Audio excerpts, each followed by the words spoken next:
আসসালামু আলাইকুম ওয়া রাহমাতুল্লাহি ওয়া বারাকাতুহু। বিসমিল্লাহির রহমানির রহিম।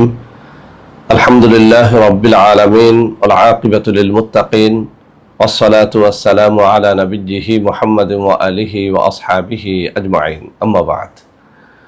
সম্মানিত দিনদার ভাই বোনেরা, আজ আমি আপনাদের জন্য অত্যন্ত চমৎকার একটা ভিডিও নিয়ে হাজির হয়েছি। বন্ধুরা আমার, আপনারা জানেন গত কয়েক বছর পর্যন্ত আমি বাংলাদেশের বিভিন্ন প্রান্তে সফর করে বেড়াচ্ছি।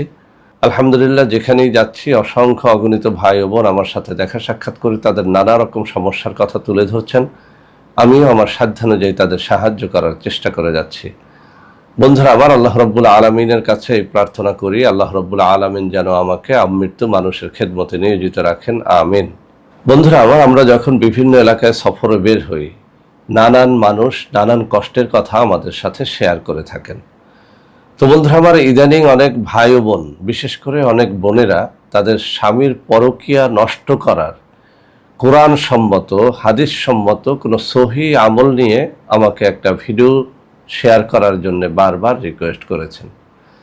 তো বন্ধুরা আমার, আমরা বিভিন্ন কিতাবে বিভিন্ন রকমের দোয়া পাই, কিন্তু সেই সব দোয়ার অনেক সময় কোত্থেকে সেটি সংগ্রহ করা হয়েছে, কে এটি লিখেছেন, কে এটি বলেছেন, এরকম তথ্য খুঁজে পাওয়া যায় না। তো আজকে যে দোয়াটি নিয়ে আমি কথা বলবো, এটি অত্যন্ত নির্ভরযোগ্য একটি কিতাব, আমালে নাজাত।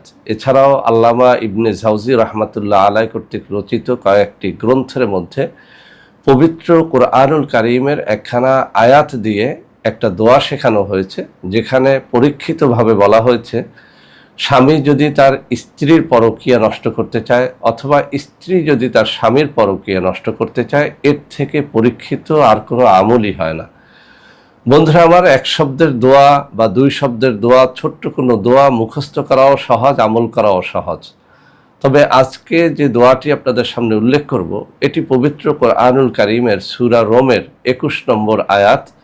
আমি এখানে অর্থ সহ দিয়ে দেব, উচ্চারণ করে বারবার পাঠ করে শোনাবো, যাতে করে আপনারা নির্ভুলভাবে এটি করতে পারেন, পাঠ করতে পারেন। এবং যারা বিশেষ করে স্বামীর পরকীয়া নষ্ট করা অথবা স্ত্রীর পরকীয়া নষ্ট করতে চান, তারা যেন এর দ্বারা 100তে 100 ফলাফল লাভ করতে পারেন। বন্ধুরা আমার, আমাদের একটা কথা মনে রাখতে হবে, যে জিনিস করা যত কঠিন, ওই জিনিসের ফল তত মিষ্ট হয়। অর্থাৎ আপনি যে জিনিস খুব সহজে পেয়ে যান, ওই জিনিসের ফল খুব ভালো হয় না। কিন্তু যে জিনিসটি পেতে আপনার খুব কষ্ট করতে হয়, সাধনা করতে হয়, সেই জিনিসের ফলও কিন্তু অত্যন্ত ভালো হয়। তো বন্ধুরা আমার, আমালে নাজাতের মধ্যে পবিত্র কুরআনুল কারীমের এই দোয়াখানা আমি শেখার পরে আলহামদুলিল্লাহ যত ভাই ও বোনকে এটি শিখিয়েছি, সবাই বলেছেন যে স্যার, এর আগের অনেক দোয়া তদবিরেও যে বরকত পাই নাই, আলহামদুলিল্লাহ পবিত্র কুরআনুল কারীমের এই পবিত্র দোয়াটি পাঠের মাধ্যমে আমরা সেই বরকত পেয়েছি। সুবহানাল্লাহি ওয়া বিহামদিহি সুবহানাল্লাহিল আযীম। বন্ধুরা আমার, এটি আমার মুখের কথা না, মূলত পবিত্র কুরআনুল কারীম হচ্ছে একটা জ্যান্ত মুজিজা। আল্লাহ রাসূল সাল্লাল্লাহু আলাইহি ওয়াসাল্লামের কোনো জ্যান্ত মুজিজা যদি দেখতে চান, তাহলে পবিত্র কুরআনুল কারীমকে পড়তে হবে, বুঝতে হবে। তো পবিত্র কুরআনুল কারীমের আয়াত দিয়ে যখন আমরা কোনো আমল করি, তা কখনোই ব্যর্থ হয় না। তবে এখানে কয়েকটা শর্তের কথা আমি উল্লেখ করে দিতে চাই। আপনারা যারা পবিত্র কুরআনুল কারীম দিয়ে সাধনা করতে চান, পবিত্র কুরআনুল কারীমের কোনো আয়াতের মাধ্যমে আপনি কোনো উদ্দেশ্য হাসিল করতে চান, সেক্ষেত্রে আপনাকে অবশ্যই এই শর্তগুলো মেনে চলতে হবে। 1 নম্বরে আপনাকে অবশ্যই নামাজি, রোজাদার, পরহেজগার ব্যক্তি হতে হবে। হালাল রুজি অন্বেষণকারী হতে হবে। আপনি একজন হারামখোর হলে আসলে পবিত্র কুরআনুল কারীমের মাধ্যমে আপনি কাম্য বরকত লাভ করতে পারবেন না। অনেকে প্রশ্ন করে থাকেন যে স্যার, আমি তো মুসলিমই না, তাহলে কিভাবে আমি নামাজ রোজা করব? আপনি যে ধর্মের অনুসারী হন না কেন, ওই ধর্মের অন্তত আচারগুলো আপনি মেনে চলবেন। অর্থাৎ আপনি তো একজন আল্লাহ বা একজন সৃষ্টিকর্তাকে বিশ্বাস করেন, সেই বিশ্বাসের ভিত্তিতে আপনার ধর্মের আমলগুলো আপনি করবেন। অর্থাৎ একটা ভালো পবিত্র জীবন যাপন করে যেন এই আমলটি আপনি করেন, ইনশাআল্লাহ এর দ্বারা আপনি লাভবান হতে পারবেন। তো যারা মুসলিম তাদেরকে বলবো, আপনি যেদিন এই আমলটি করবেন সেদিন যেন একটু নফল রোজা রেখে তারপরে আমলটা করেন। নফল রোজা রেখে ইফতারির পরে করতে পারেন, এশার নামাজের পরে করতে পারেন।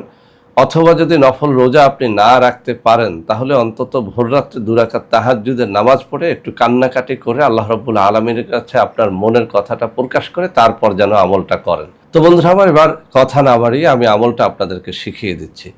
পবিত্র কোরআনুল কারীমের সূরা রোমের 21 নম্বর আয়াত, এই আয়াতখানা 707 বার আপনাকে তেলাওয়াত করতে হবে।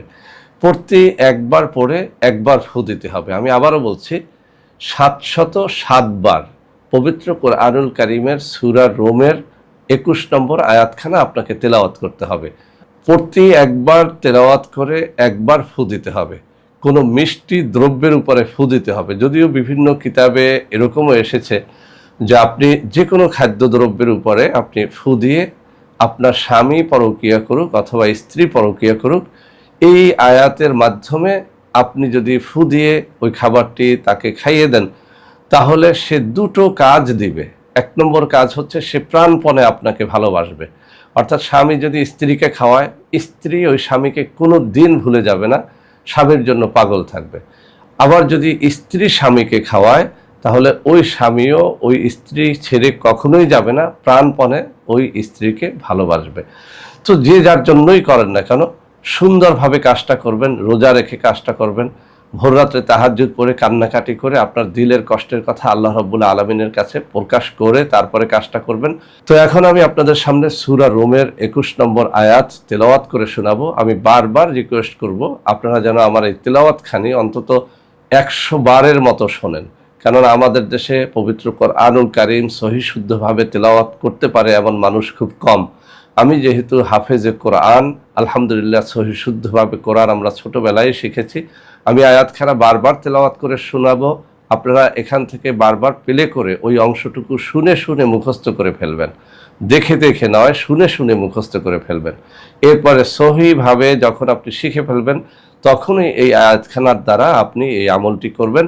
কোনো মিষ্টি দ্রব্যের উপরে 707 বার প্রতি একবার পরে একবার ফু দিয়ে ওই খাদ্য খাওয়াবেন। ইনশাআল্লাহ যাকে খাওয়াবেন, স্বামী স্ত্রীকে খাওয়ালে স্ত্রী স্বামীকে প্রাণপণে ভালোবাসবে এবং স্ত্রীর মধ্যে কোনো সঙ্গ দোষ থাকলে, কোনো পরকীয়ার ভাব থাকলে, কোনো পরপুরুষের প্রতি আকৃষ্ট থাকলে সেটি চলে যাবে। আবার যদি স্ত্রী স্বামীকে খাওয়ায়, সেক্ষেত্রেও স্বামী স্ত্রীকে প্রাণপণে ভালোবাসবে, কোনোদিন সে ছেড়ে যাবে না এবং স্বামীর মধ্যে পরকীয়ার কোনো ধরনের কোনো দোষ থাকলে সেটি চলে যাবে, কোনোদিন আর সে পর নারীতে আসক্ত হবে না। তো বন্ধুরা আমার, কথা না বাড়িয়ে আমি তেলাওয়াত করে শোনাচ্ছি সূরা রোমের 21 নম্বর আয়াতখানি। এখানে একটা বিষয় উল্লেখ করে দিচ্ছি, আপনি 707 বার তেলাওয়াতের মধ্যে শুরুতে কয়েকবার দুরূদ শরীফ পড়ে নেবেন, শেষে কয়েকবার দুরূদ শরীফ পড়ে নেবেন। এই আমলটি করা শেষ হয়ে গেলে শেষবারে আপনি মোনাজাতের মধ্যে আপনার দিলের কষ্টের কথা আল্লাহ রাব্বুল আলামিনের কাছে প্রকাশ করবেন। আর 707 বারই আউযুবিল্লাহ বিসমিল্লাহ পড়ার দরকার নাই।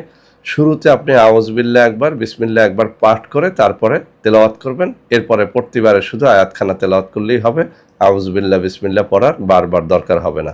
তো আমি তেলাওয়াত করে শোনাচ্ছি। বিসমিল্লাহির রহমানির রহিম। ومن آياته أن خلق لكم من أنفسكم أزواجا لتسكنوا إليها وجعل بينكم مودة ورحمة।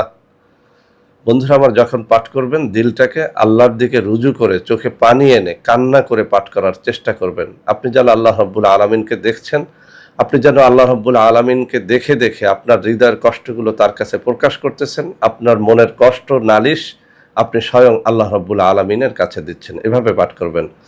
ومن آياته أن خلق لكم من أنفسكم أزواجا لتسكنوا إليها وجعل بينكم مودة ورحمة ومن آياته أن خلق لكم من أنفسكم أزواجا لتسكنوا إليها وجعل بينكم مودة ورحمة ومن آياته أن خلق لكم من أنفسكم أزواجا لتسكنوا إليها وجعل بينكم مودة ورحمة ومن آياته أن خلق لكم من أنفسكم أزواجا لتسكنوا إليها وجعل بينكم مودة ورحمة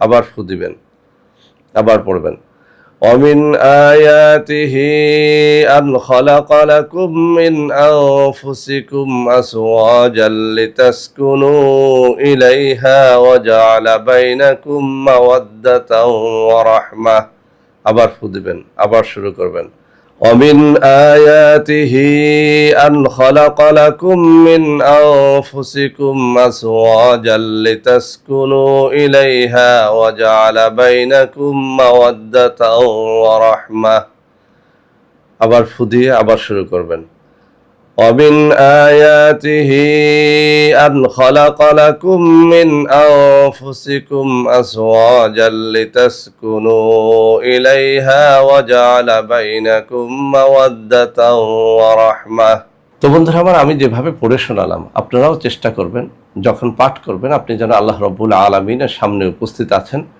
আপনার স্বামীর পরকীয়ার কথা অথবা স্ত্রীর পরকীয়ার কথা আপনি যেন তার সামনে এসে নালিশ করে যাচ্ছেন, এভাবে আল্লাহ রাব্বুল আলামিনকে হাজির নাজির জেনে আপনি যখন এই আয়াতে কারিমা 707 বার পাঠ করবেন, ইনশাআল্লাহ এই তদবির ব্যর্থ হবে না।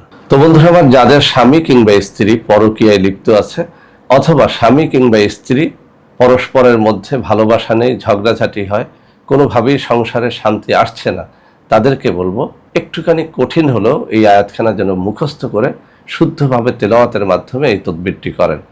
এই আয়াতখানা আপনারা ইউটিউবে সার্চ দিলেও পাবেন, এখন গুগলের যুগে গুগলে সার্চ দিয়েও দেখতে পারেন। আয়াতের অর্থ সহ সুন্দর করে শুনে শুনে মুখস্থ করে নেবেন। কোনো আয়াতের একটা বাংলা উচ্চারণ দেখে মুখস্থ করলে আপনি সঠিক উচ্চারণটা পাবেন না, শুনে শুনে মুখস্থ করলে আপনি সঠিক উচ্চারণে মুখস্থ করতে পারবেন। তো বন্ধুরা আমার, আমাদের সমাজের মধ্যে যেসব ভাই ও বোনেরা এরকম সমস্যার মধ্যে রয়েছেন তারা আজকের এই ভিডিওটির দ্বারা ইনশাআল্লাহ লাভবান হবেন।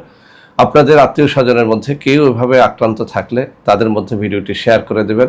বন্ধুরা আমার, আমাদের প্রত্যেকটা চ্যানেলকে ভালোবেসে সাবস্ক্রাইব করবেন। সবাই ভালো থাকবেন। আল্লাহ হাফেজ। আসসালামু আলাইকুম ওয়া রাহমাতুল্লাহি ওয়া বারাকাতুহু।